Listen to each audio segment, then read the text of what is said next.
नमस्कार दोस्तों, आप सभी का स्वागत है मेरे एक और नए ब्लॉग में। और ब्लॉग की शुरुआत हो रही है सुबह सुबह से। और सुबह मतलब ठंडी ठंडी सुबह हो रही है आजकल यहाँ पे। तो पहाड़ों में ना सर्दियाँ शुरू हो गई हैं होना अब। तो सुबह सुबह ठंड लग रही है।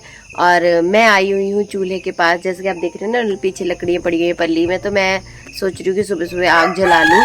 और मेरी आवाज़ सुन के ना डॉन शोर मचा रहा है, ये सोच रहा है कि अच्छा ये यहाँ है और इसने हमें खोला नहीं।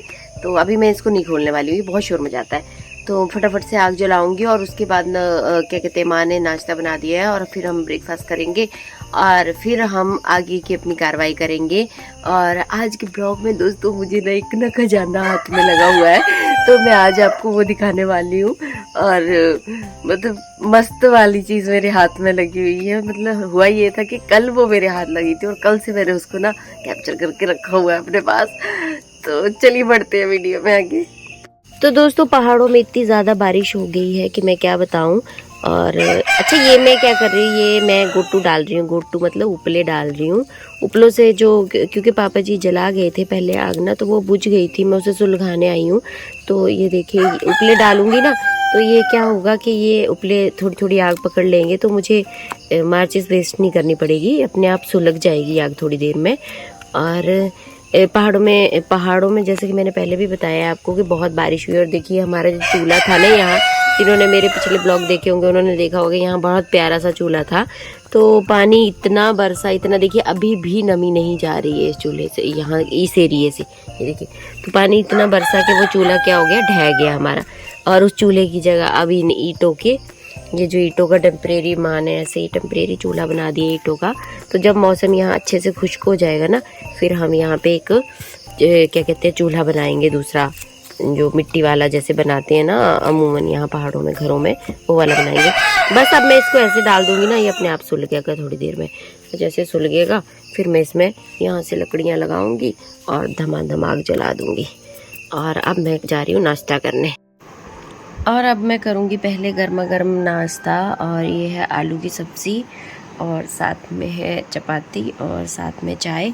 फटाफट से मैं पहले गर्मा गर्म नाश्ता करूँगी, उसके बाद जो है फिर मैं और काम करूँगी फटाफट से।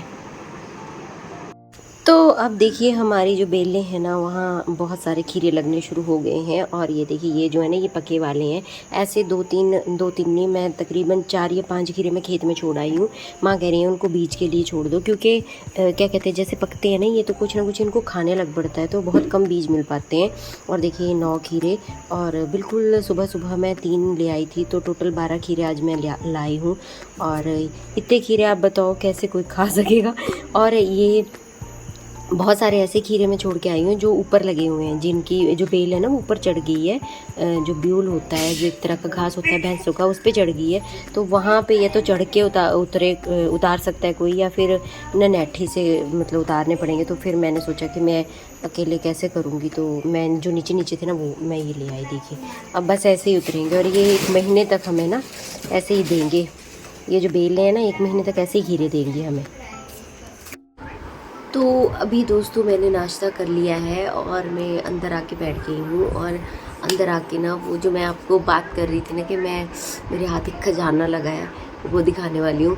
तो वो अंदर ही है, तो मैं अंदर आके फटाफट से बैठ गई हूँ। और मुझे ना हंसी आ रही है बहुत ज़्यादा, क्योंकि पापा जी नहीं है यहाँ पे। वो खजाना जो वो पापा जी का है, तो पापा जी से चोरी चोरी हम ये काम कर रहे हैं।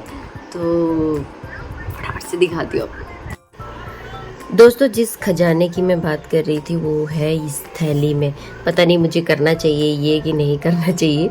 एक मन मेरा कर रहा है कि मैं मतलब करूँ ये, और दूसरा मन मेरा मना भी कर रहा है कि ऐसा नहीं करना चाहिए।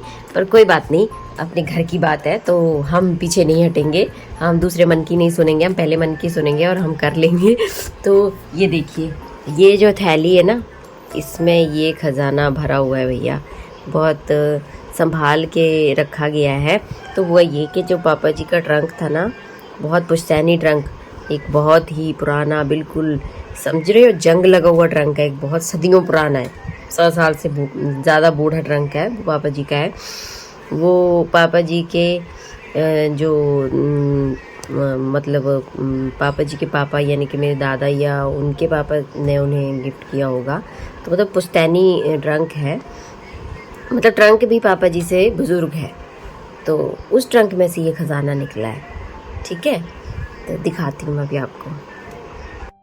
अच्छा, इतने सारे ढेर में से जो सबसे पहले मुझे मिला ना, तो वो मैं आपको दिखाती हूँ। ये देखिए, ये राखी, ये मेरे दादाजी के समय की राखी है, जब वो यंग होंगे तब की है। देखिए कैसी राखियाँ हुआ करती थी उस समय में। देखिए सिंपल स्पंज है, ये स्पंज पे ही ये चिपका दिया गया है और ये राखी बन गई है। और ये राखी जिस किसी ने भी भेजी है वो इसी कार्ड में थी और कार्ड में से ही निकली है, मतलब पहनी नहीं है ना, दादाजी को भेजी गई हैं बट उन्होंने पहनी नहीं है कभी, वैसे ही रखी हुई थी। और ये मेरे को एक कार्ड मिला है, और कार्ड तो बहुत सारे हैं, बहुत सारी चिट्ठियाँ, लेकिन ये मुझे लग रहा है सबसे ज़्यादा पुराना लग रहा है। तो डाकखाने की जो मोहर लगी होती है ना, उसके हिसाब से ये आई थिंक 50 है या 56 है, या पता नहीं, मतलब जो डेट है वो स्टार्टिंग की 25 है, उसके बाद मंथ 3 है, और हाँ 50 या 56 ऐसा कुछ है।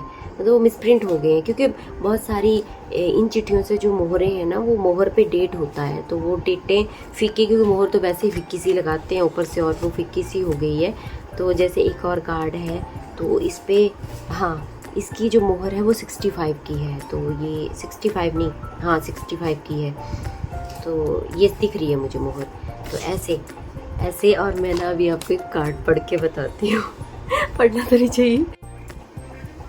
तो दोस्तों, इतने सारे कार्डों को और चिट्ठियों को खंगालने के बाद क्या कहते हैं, मैंने एक कार्ड निकाला है जो मैं आप सबके सामने ना भी पढ़ूंगी कि कैसे, देखिए कैसे वो उस ज़माने में ना चिट्ठी लिखी जाती थी और सारा हाल जो वो चिट्ठी के थ्रू ही मतलब बता दिया जाता था। तो ये चिट्ठी लिखी गई है 65 से, मिसप्रिंट है इसकी डेट, तो 65 से 70 के बीच की है जो मुझे जजमेंट लग रही है। तो देखिए उसमें ऊपर एड्रेस है, डेट है, सब है जो भी लिखा गया है। और चिट्ठी काफ़ी फीकी हो गई, लेकिन फिर मैं पढ़ने की कोशिश करूँगी। और चिट्ठी में लिखा गया है कि आदरणीय धर्म माता पिता जी, चरण वंदना स्वीकार करें। मैं इस जगह पर कुशलपूर्वक से हूँ और आपकी कुशलता श्री भगवान जी से सदैव के लिए चाहता हूँ। वाह! आगे समाचार ये है कि हम सब यहाँ पर ठीक ठाक से हैं। और बाकी आपने लिखा कि आपको कोई पत्र नहीं मिला है, तो बात यह है कि हमने तो घर से आते ही आपकी सेवा में एक पत्र भेज दिया था, लिखकर मतलब, लेकिन ईश्वर मिला था। अच्छा, इसके बाद किसी का नाम है जो मुझे पढ़ने में नहीं आ रहा है, और हाँ लिखा गया है कि वो मतलब कोई है जो वो राजी खुशी से है। और अच्छा, और हम भी राजी खुशी से, बार बार ये चीज़ लिखी गई है। आधी चीज़ें मुझे पढ़ने में नहीं आ रही हैं क्योंकि मिसप्रिंट हो गई हैं। और इस तरीके से अच्छा, बच्चों की तरफ से आप सभी को जो है वो, जैसे जो लड़के हैं ना उनकी तरफ से चरण बंदना, और लड़की की तरफ से प्रेम। और जो घर में जो छोटे बच्चे हैं ना, जहाँ चिट्ठी लिखी जा रही है वहाँ पे जो बच्चे हैं, उन सभी को हमारी ओर से बहुत बहुत प्रेम। शीघ्र ही आपसे भेंट होगी। ये देखिए इस कार्ड में ये लिखा। अच्छा, बुरी बात पता क्या है, इतने सारे कार्ड देखने के बावजूद भी मुझे पापा जी का कोई पुराना ऐसा कार्ड नहीं मिला जिससे घर में कलेश हो सके और हमें मज़ा आए। तो मतलब इन चिट्ठियों में सारी चिट्ठियाँ जो हैं वो फैमिली की हैं। फैमिली मतलब आप बिलीव नहीं करेंगे, ऐसे ऐसे लोगों की जिनको मरे हुए भी बेचारों को 40-40 साल हो गए, 50-50 साल भी हो गए कईयों को जिनकी डेथ हुए। तो ऐसे लोगों की चिट्ठियां हैं। तो पहले जो बुज़ुर्ग होते थे ना वो संजो के रख लेते थे, तो ये मेरे दादा दादी हैं ना, उन्होंने संजो के रखी हुई हैं। और क्योंकि फिर मेरे पापा जी के पास भी वो सेम सामान है, तो ये उसी में निकली हैं। और हमें लग रहा था कि कोई ना कोई पापा जी की चिट्ठी मिल जाएगी, क्यों होता है पुराने ज़माने में होता था कि चिट्ठियों से ही। अब हम लोग तो क्या करते हैं, व्हाट्सएप कर देते हैं, और क्या कहते हैं, और बड़े सारे तरीके हैं।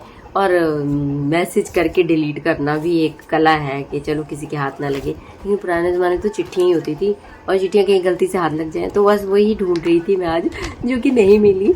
लेकिन अब मतलब हंसी बहुत आई मुझे, मैंने बहुत सारी चिट्ठियाँ पढ़ी ना कि कुछ लिखा हुआ है। और कुछ कुछ चिट्ठियाँ बेचारे ऐसे लोगों ने भी लिखी हैं जो शायद कम पढ़े लिखे होंगे, तो लिखना कुछ और चाह रहे हैं और लिख कुछ और दिया है। तो मैं मजाक नहीं उड़ाऊंगी, किसी की फीलिंग्स का मजाक नहीं उड़ाना चाहिए, जो लिखा है वो ठीक ही है। तो दोस्तों अभी मैंने ना सारी लगभग सारी तो नहीं बोलूँगी, लेकिन कुछ एक चिट्ठियाँ मैंने पढ़ ली हैं। सुबह लगी थी मैं 9:30 बजे नाश्ता खा के, और 11 बज गए हैं। तो अब मैं सोच रही हूँ कि अब ये कार्यक्रम यही बंद कर देती हूँ, क्योंकि पापा जी जो छत पे मक्की खोल रहे हैं वो कभी भी नीचे आ सकते हैं, और उनको बुरा लग जाएगा शायद कि मैं क्या कर रही हूँ।